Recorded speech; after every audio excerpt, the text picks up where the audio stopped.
दोस्तों नमस्कार। सबसे पहले ये सुनिए, इस धीमी विकास को एक नाम दिया था हिंदू ग्रोथ रेट, यानी कार्यशैली कांग्रेस की, दायित्व कांग्रेस का, विफलता कांग्रेस की, लेकिन कलंक देश की बड़ी हिंदू आबादी के नाम लगाया गया। जबकि असल में इस कुसंस्कृति का नाम होना चाहिए था कांग्रेस ग्रोथ रेट।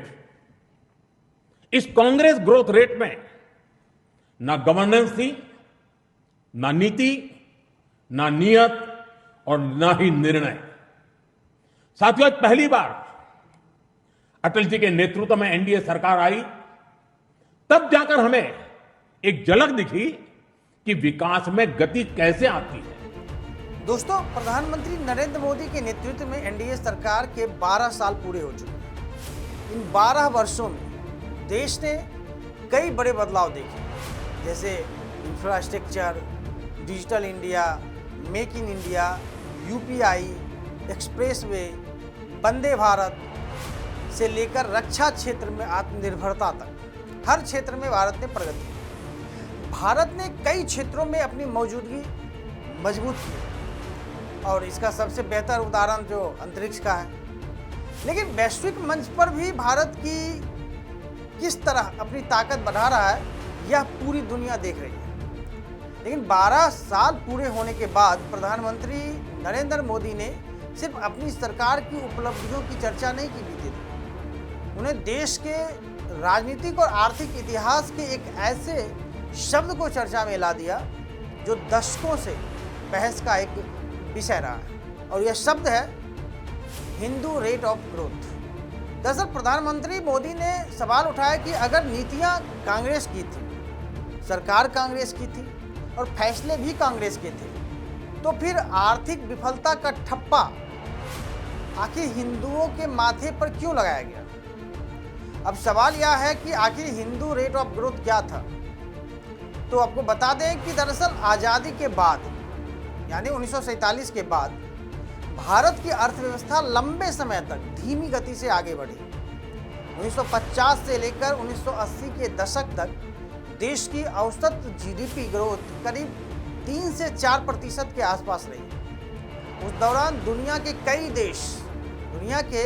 कई ऐसे देश तेजी से आगे बढ़ रहे थे, जैसे जापान विकास की नई ऊंचाइयों को छू रहा था, दक्षिण कोरिया नई आर्थिक कहानियां लिख रहा था और चीन आर्थिक सुधारों की दिशा में आगे बढ़ रहा था। लेकिन वहीं भारत की अर्थव्यवस्था अपेक्षाकृत धीमी गति से आगे बढ़ रही थी। इसी दौर में भारतीय अर्थशास्त्री राज कृष्णा ने व्यंग्यात्मक अंदाज में हिंदू रेट ऑफ ग्रोथ शब्द का इस्तेमाल किया। उनका इशारा हिंदू धर्म की तरफ नहीं था, बल्कि उस दौर की आर्थिक नीतियों की तरफ था। लाइसेंस राज, भारी सरकारी नियंत्रण, निजी क्षेत्र पर प्रतिबंध और धीमे आर्थिक सुधारों को भारत की आर्थिक रफ्तार में बाधा माना गया। लेकिन चूंकि हिंदू शब्दों का जो यूज हुआ, 140 करोड़ आज की जनसंख्या है, लेकिन उस समय हिंदू बहुल आबादी थी, इसीलिए इस शब्द को इससे जोड़ा जाने लगा। हालांकि समय के साथ यह शब्द विवादों में आ गया। अब प्रधानमंत्री नरेंद्र मोदी ने इसी शब्द पर आपत्ति जताई है। प्रधानमंत्री का कहना है कि उस दौर की आर्थिक नीतियां कांग्रेस सरकारों द्वारा बनाई गई थी। देश की अर्थव्यवस्था जिस मॉडल पर चलाई गई वह कांग्रेस का मॉडल था।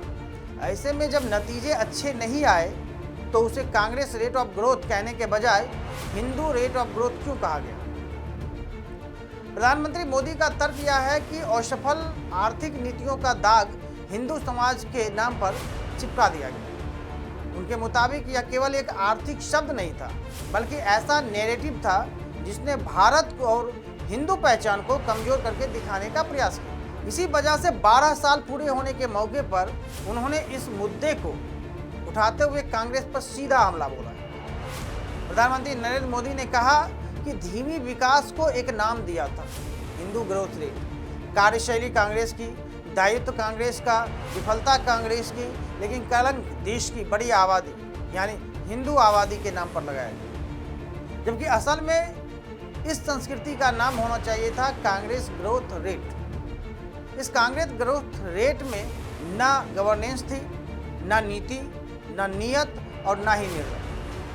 पीएम मोदी ने यह भी कहा कि पहली बार अटल बिहारी वाजपेयी के नेतृत्व में एनडीए सरकार आने के बाद देश ने देखा कि विकास में गति कैसे आती है। अब ऐसे में सवाल यह है कि क्या सचमुच भारत बदल गया है? मोदी सरकार का दावा है कि पिछले 12 वर्षों में भारत ने विकास की नई कहानियां लिखी है। 2014 में भारत दुनिया की 10वीं सबसे बड़ी अर्थव्यवस्था था, जबकि आज भारत दुनिया की प्रमुख अर्थव्यवस्थाओं में गिना जाता है, यानी चौथे स्थान पर है।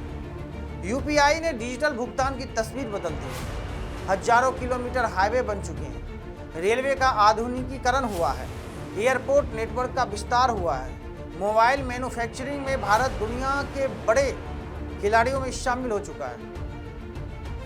इसके अलावा आयुष्मान भारत और पीएम आवास जैसी योजनाओं का भी लगातार विस्तार हुआ है। सरकार का दावा है कि इन्हीं बदलावों ने भारत की धीमी ग्रोथ रेट वाली जो पहचान थी उससे बाहर निकलने का काम किया। हालांकि कांग्रेस और कई अर्थशास्त्रियों का तर्क है थोड़ा इससे अलग है। उनका कहना है कि हिंदू रेट ऑफ ग्रोथ शब्द का अर्थ से कोई यानी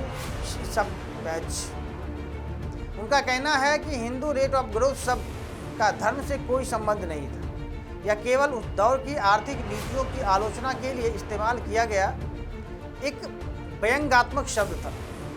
कांग्रेस यह भी कहती है कि भारत की औद्योगिक नींव, सार्वजनिक संस्थान, बड़े बांध, वैज्ञानिक संस्थान और आर्थिक ढांचे उसी दौर में बने थे जिन पर आगे की सरकारों ने काम किया। यानी बहस सिर्फ एक शब्द का नहीं है, बहस इस बात की भी है कि भारत के आर्थिक इतिहास को किस नजरिए से देखा जाए। प्रधानमंत्री मोदी ने स्पष्ट कहा है कि यदि इसे हिंदू रेट ऑफ ग्रोथ कहा गया तो इसे कांग्रेस रेट ऑफ ग्रोथ भी कहा जा सकता था। उनका आरोप है कि आर्थिक विफलताओं की जिम्मेदारी कांग्रेस की नीतियों पर थी, लेकिन बदनामी हिंदुओं के नाम पर लिख दी गई। वहीं आलोचकों का कहना है कि यह मूल रूप से एक आर्थिक शब्द था, धार्मिक नहीं। लेकिन राजनीति में शब्द सिर्फ शब्द नहीं होते, वे नैरेटिव गढ़ते हैं और वही नैरेटिव वैचारिक तथा राजनीतिक लड़ाइयों की उम्मीद या फिर जमीन तैयार करते हैं। और यही वजह है कि 12 साल पूरे होने पर प्रधानमंत्री मोदी ने इस पुराने शब्द को याद दिलाकर एक बार फिर कांग्रेस के आर्थिक रिकॉर्ड और भारत के विकास मॉडल पर एक नई बहस छेड़ दी है। अब देखना होगा कि आने वाले समय में कांग्रेस आखिर इसका क्या जवाब देती है। क्या है उसके पास जवाब? क्या हिंदू रेट ऑफ ग्रोथ सिर्फ एक आर्थिक शब्द था या फिर आर्थिक विफलताओं को एक पहचान के साथ जोड़कर देखने की कोशिश? फिलहाल इस खबर पर आपकी क्या राय है, हमें कमेंट करके जरूर बताइए। देश और दुनिया की तमाम खबरों के लिए देखते रहिए राजवाणी। तब तक के लिए धन्यवाद।